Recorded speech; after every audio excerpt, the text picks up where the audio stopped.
ओम नमः श्री भगवते वासुदेवाय नमः। श्रीमद् भगवत गीता अथ 17वां अध्याय। आज हम 17वें अध्याय का पाठ करेंगे। अर्जुन ने पूछा, हे कृष्ण जी, शास्त्र विधि को छोड़ श्रद्धा के साथ जो पुरुष आपका पूजन करते हैं, उनकी निष्ठा सात्विकी है या राजसी है अथवा तामसी है? श्री भगवान बोले, प्राणियों के स्वभाव से ही सात्विकी, राजसी और तामसी ये 3 प्रकार की श्रद्धा है। सो सुनो, हे अर्जुन, सबको अपनी प्रकृति के अनुसार श्रद्धा होती है। जिसकी जैसी श्रद्धा होती है वो वैसी ही होती है। सात्विकी पुरुष देवताओं को पूजते हैं, रजोगुण यज्ञ राक्षसों को पूजते हैं और तामसी जन भूत प्रेतों को पूजते हैं।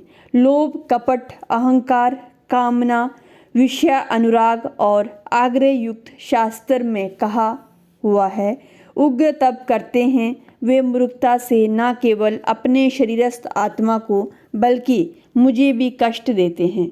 उन्हें निश्चय ही आसुरी जानो। प्रत्येक को 3 प्रकार का आहार प्रिय है। उसी तरह यज्ञ, तप और दान भी 3 प्रकार के हैं, जिनके भेद सुनो। आयु, सत्य, बल, आरोग्य, सुख और प्रीति के बढ़ाने वाले रस ऋत के साथ पोषक और आनंददायक आहार सात्विकों को प्रिय है। कड़वे, खट्टे, मीठे, नमकीन, गरम, तीखे, रूखे, चटपटे तथा दुख, शोक और रोगजनक भोजन राजसी लोगों को प्रिय है। पहरों का रखा हुआ नीरस, दुर्गंध युक्त, बासी, उच्छिष्ट, अपवित्र भोजन तामस लोगों को अच्छा लगता है।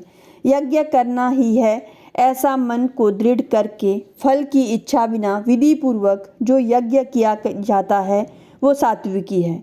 हे अर्जुन, फल की कामना से और लोक के दिखाने के लिए जो यज्ञ किया जाता है उसे राजसी जानो। शास्त्र विधि से हीन, आनंद से रहित, मंत्रहीन और बिना श्रद्धा के किए हुए यज्ञ तामस कहता है।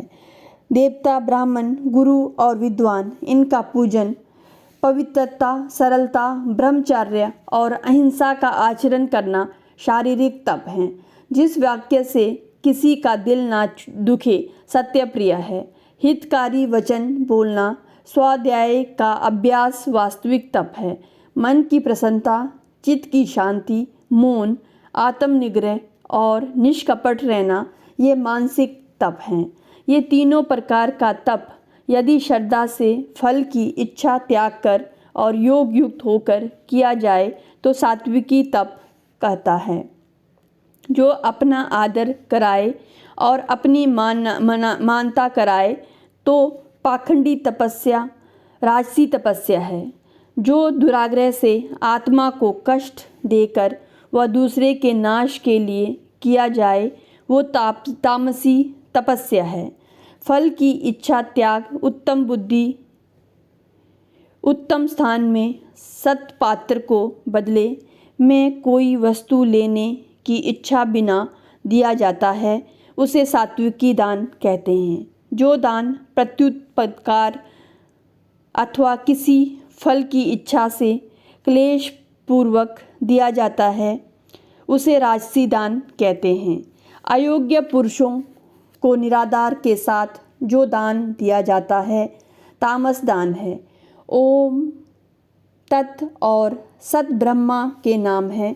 इन्हीं से आदिकाल में ब्राह्मण, यज्ञ और वेद बने हैं। इसी से ज्ञानी पुरुष यज्ञ, दान, तप आदि शास्त्रोक्त क्रियाएं ओंकार उच्चारण के साथ करते हैं। मोक्ष जन फल की इच्छा न करके तत् शब्द का उच्चारण कर यज्ञ, तप और दान करते हैं। हे अर्जुन, सत शब्दों का उच्चारण सद्भाव और साधुभाव से किया जाता है तथा मांगलिक विवाह आदि कर्म में भी सत शब्द का उच्चारण करते हैं।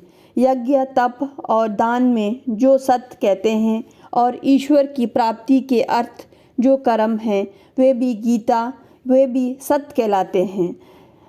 हे पार्थ, बिना श्रद्धा, दान और तप जो कर्म किए जाते हैं वे असत कहलाते हैं। वे न इस लोक में और न परलोक में हितकारी हैं और मैं भी उनको नहीं ग्रहण करता।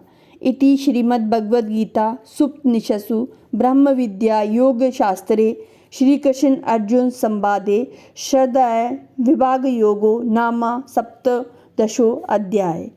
17वें अध्याय अब समाप्त होता है। इसके बाद हम जो है अभी 17वें अध्याय का महात्म्य को समझेंगे। श्री भगवान बोले, मांडलिक नामक देश में दुशासन नाम का राजा था। एक और देश के राजा ने आपस में शर्त बांधी कि हाथी लड़ाया जाए और जिसका हाथी जीते वो अमुक धन ले। दूसरे राजा का हाथी जीता, दुशासन का हाथी हारा। कुछ दिन बाद हाथी मर गया तो राजा दुशासन को बड़ी चिंता हुई। एक तो द्रव्य गया, दूसरे हाथी मारा गया, जिससे और तीसरा लोगों में हंसी हुई। इसी चिंता में राजा मर गया। यमदूत उसे पकड़कर धर्मराज के पास ले गए। धर्मराज ने आज्ञा दी कि ये हाथी के मुंह से मर गया है, इसे हाथी की योनि दो। हे लक्ष्मी, राजा दुशासन संगलदीप में जाकर हाथी हुआ। उस राजा के बहुत हाथी थे। 3 में आया। पिछले जन्म की उसे खबर थी। कुछ दिनों में राजा के पास एक ब्राह्मण आया। उसने राजा को एक श्लोक सुनाया। राजा बड़ा प्रसन्न हुआ और कहा कि हे ब्राह्मण, तुम्हारी जो इच्छा हो वो मांगो। ब्राह्मण ने कहा, मेरे पास सब कुछ है, केवल हाथी नहीं है। राजा ने सुनकर वही हाथी दिया। ब्राह्मण अपने घर उस हाथी को ले गया। ब्राह्मण ने रात को हाथी को दाना दिया, पर हाथी ने ना दाना खाया ना जल पिया।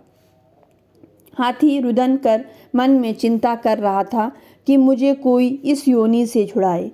तब ब्राह्मण ने महावत को बुलाकर पूछा कि इस हाथी को क्या दुख है, जो खाता पीता कुछ नहीं है। महावत ने देखकर कहा, इसको कुछ नहीं है। तब ब्राह्मण ने राजा से कहा, राजा उसको देखने को आया। राजा ने अच्छे अच्छे वैद्य और महावत बुलाकर सबको हाथी दिखलाया। उन्होंने देखकर कहा, हे राजा, इसको मानसिक दुख है जिस वजह से देह का दुख नहीं है। तब राजा ने कहा, तू ही बोल, तुझे क्या दुख है। परमेश्वर की शक्ति से मनुष्यों की भाषा में हाथी ने कहा कि राजन, तू बड़ा धर्मज्ञ है। ये ब्राह्मण भी धर्मज्ञ है। इसके घर का अन्न वो खाए जो बड़ा धर्मज्ञ हो। मुझ जैसा अधम क्यों कर खा सकता है। तब ब्राह्मण ने कहा, हे राजा, आप अपना हाथी फेर लो। राजा ने कहा, दान की वस्तु में मैं फिर लौटाकर नहीं ले सकता।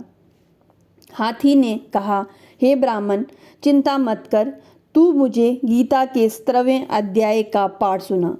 ब्राह्मण ने ऐसा ही किया। हे लक्ष्मी, पाठ सुनते ही तत्काल हाथी की देह छूटी और देवदेही पाई।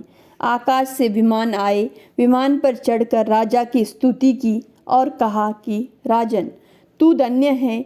तेरी कृपा से मैं इस अदम देही से छूटा हूँ। फिर राजा को अपने पिछले जन्म की कथा भी सुनाई। इति श्री परम पुराणे श्रीमद्भगवद्गीता उत्तराखंडे सती ईश्वर संवादे गीता महात्म्य नामा सप्तदशो अध्याय समाप्ता। ये हमने गीता के 17वें अध्याय का महात्म्य को समझा है। ओम नमः श्री भगवते वासुदेवाय नमः।